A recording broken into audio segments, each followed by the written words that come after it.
Ya, Assalamualaikum warahmatullahi Pak Ali. Ya, waalaikumsalam warahmatullahi Ini, wabarakatuh. ini kira-kira sedang membuat apa ini? Ini kita sedang meracik pupuk organik ya, sebagai ganti dari pupuk kimia. Oke, bismillahirrahmanirrahim. Jadi di sini kita akan meracik pupuk organik ya. Cuma bahan-bahannya ini sebagai pengganti pupuk kimia, yang mana akan kita jelaskan ya. Kita kali ini menggunakan daun ketapang yang mana sudah banyak kita temui di lingkungan kita ya.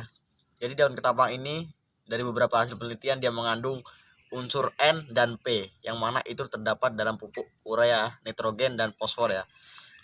Dalam pupuk fosfor juga terkandung. Fungsinya buat apa ini, Pak? Jadi dalam daun ketapang ini setelah ada beberapa penelitian, dia mengandung N, yaitu nitrogen yang terdapat dalam pupuk kimia urea ya. Jadi nitrogen ini gunanya untuk pertumbuhan daun, batang, dan akar. Jadi sebagai pengganti pupuk urea. Termasuk untuk meningkatkan kandungan unsur hara juga ya? Ya, betul sekali. Jadi selain mengurangi pengeluaran kita sebagai petani, ini juga baik untuk lingkungan dan kandungan tanah ya, kandungan nitrogen. Kemudian yang kedua kandungan fosfor, yang mana itu baik untuk pertumbuhan bunga.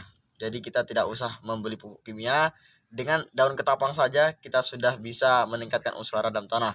Oh ya. Kemudian kita juga ada bahan tambahan yaitu E4, yang mana sudah banyak terkenal ya, yaitu ini mengandung bakteri Lactobacillus, yang mana dia akan menguraikan dari kandungan yang ada dalam daun ketapang ini. Jadi kandungannya akan teruraikan menjadi sebuah cairan, yang mana cairan itu akan dapat kita gunakan sebagai pupuk. Gitu ya. Jadi aplikasinya cukup mudah, tinggal kita haluskan ini daun ketapang, kita haluskan atau tidak usah dihaluskan juga tidak apa-apa. Kemudian kita masukkan di dalam ember atau dirigen.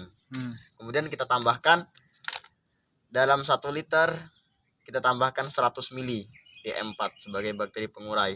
Jadi kalau kita hanya air dengan daun ketapang, maka dia tidak akan terurai. Maka kandungan unsur hara tadi, nitrogen dan fosfor, dia akan tersimpan di daun-daun ini. Nah, kemudian jika kita tambahkan bakteri, maka dia akan terurai menjadi sebuah cairan. Begitu ya. Ya, betul. 3. Ini pupuk kita yang sudah jadi ya. Kita sudah simpan 2-3 minggu di dalam dirigen ini. Kemudian kita akan coba aplikasikan. Kita ambil sekitar 100 ml ya. 100 ml saja. Kalau kita penuhi tidak apa-apa. Oke, 1 aqua ini kira-kira ya teman-teman. Kemudian kita tambahkan air secukupnya. Sebenarnya tidak ada takaran ya teman-teman, karena seberapa banyak pun air, ketika kita sudah tambahkan bakteri yang sudah terurai dengan daun ketapang ini, maka itu sudah menjadi pupuk organik.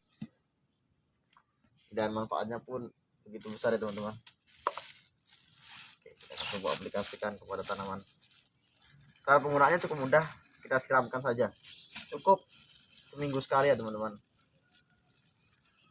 Dan peringatan juga buat teman-teman, ini bisa digunakan untuk tanaman itu ya teman-teman, tanaman berdaun atau sayuran berdaun lebih utama seperti selada, seledri, karena kan manfaat dalam daun ketapang ini untuk meningkatkan pertumbuhan daun dan batang ya.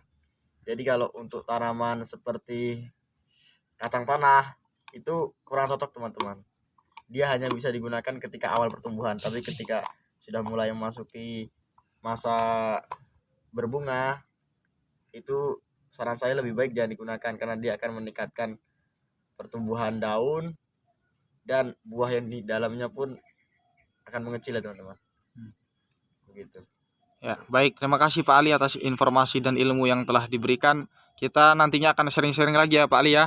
Ya, baik. Ya, sampai bertemu di video-video kami selanjutnya ya.